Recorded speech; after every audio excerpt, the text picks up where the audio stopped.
这个故事如果你听起来不累，那么你的听力水平在生活中是完全够用的。要持续提升英文，记得点击订阅按钮。我们开始吧。 The game could not start because no one had the nerve to touch the ball. In a small town in the late 1800s, people loved to gather on a wide green field at the edge of the river. The grass was not smooth, and the lines were not straight, yet the field felt like the heart of the town. On warm days, men in hats and boys with dusty shoes stood in a loose circle. They waited for someone to move. They waited for someone to get the ball rolling. Back then, the game was not the fast sport we see on bright screens. It was simple. A heavy leather ball lay on the ground. 2 wooden sticks marked the goal. The rules were spoken out loud before each match because few people had them written down. The crowd did not cheer at once. They watched. They waited. One spring afternoon, a big crowd came. A train had just reached the town for the first time.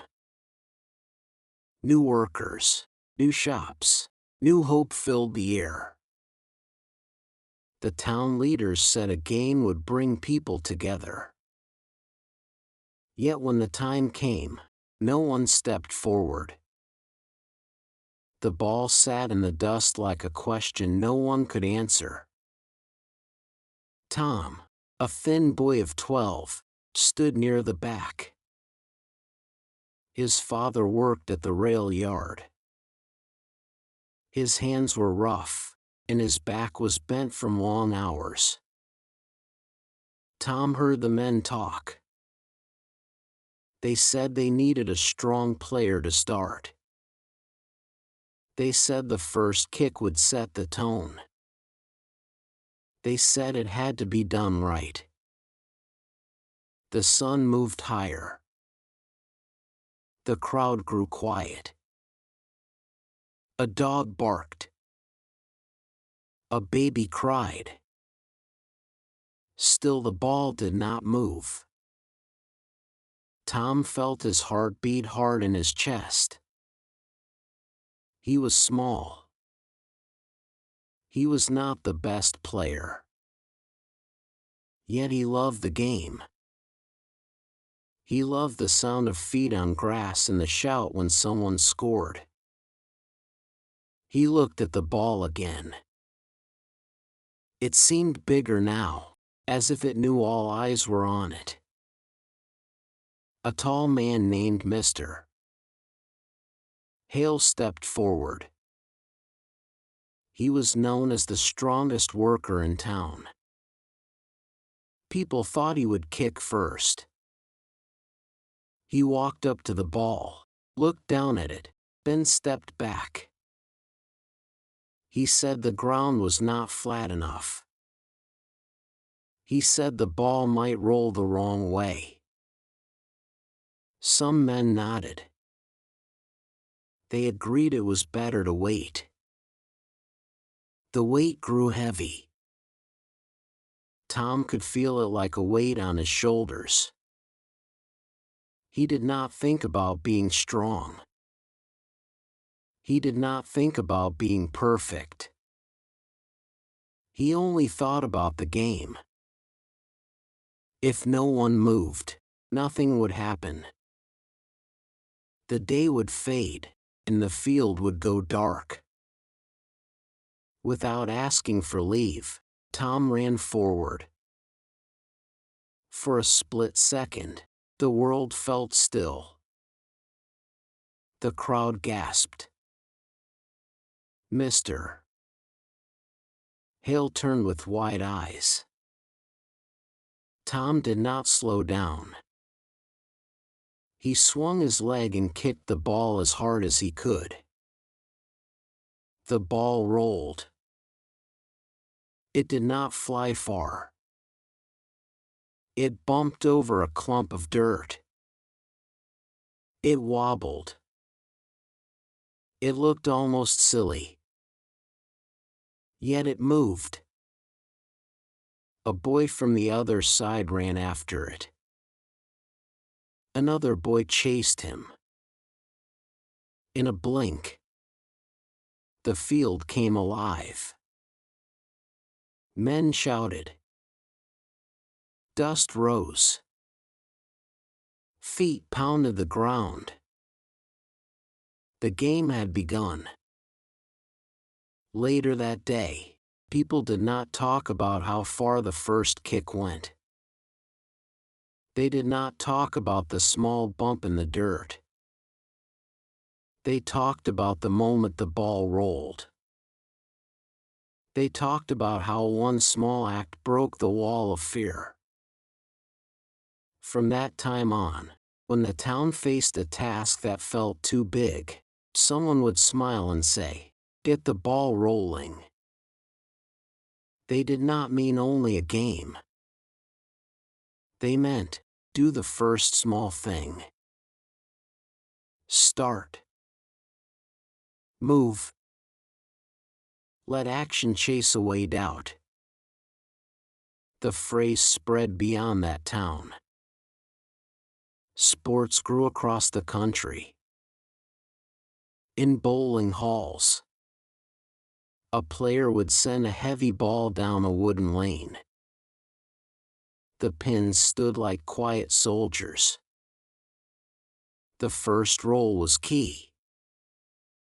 Once the ball left the hand, the rest would follow. In meetings, in homes, in shops, people used the same words. Get the ball rolling. Years passed. Tom grew up. He worked beside his father at the rail yard. He was not rich. He was not famous. Yet people knew him as the man who did not wait too long. When a bridge needed repair, he called for tools before others had made long plans. When a school needed paint, he opened the first can and dipped in a brush. Some laughed at his rush. Yet once he began, others joined. One cold winter, the river rose fast after days of hard rain. Water rushed toward the town. Men met in the hall to talk about what to do. They argued about cost. They argued about risk. Outside, the water crept closer. Tom stood up. He did not give a long speech. He said the sandbags were in the storehouse.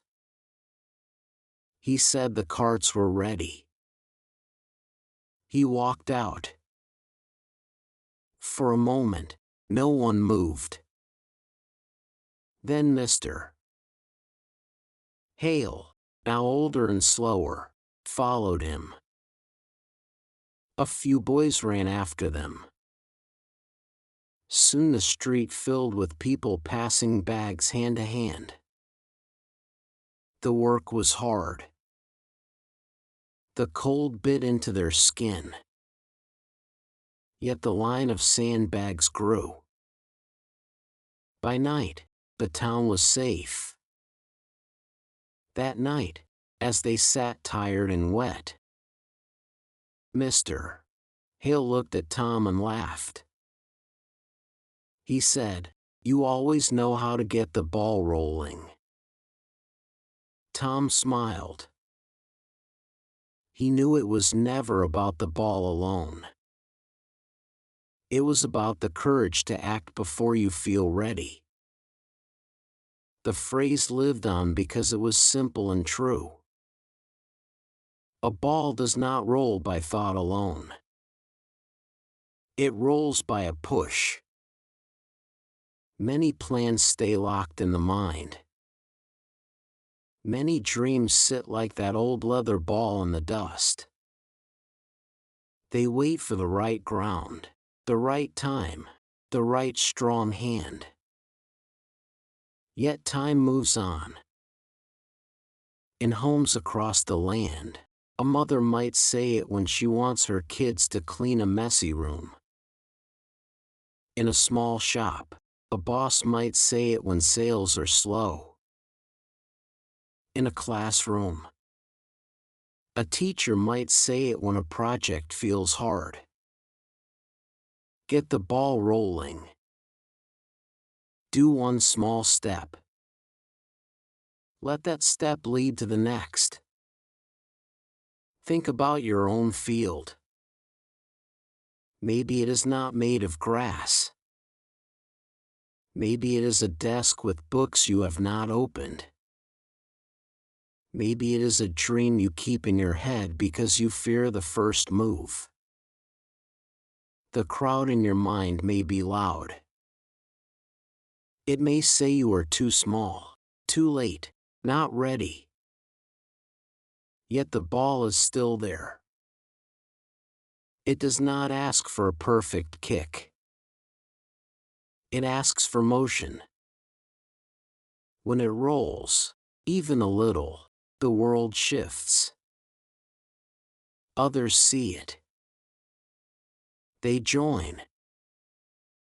Energy grows.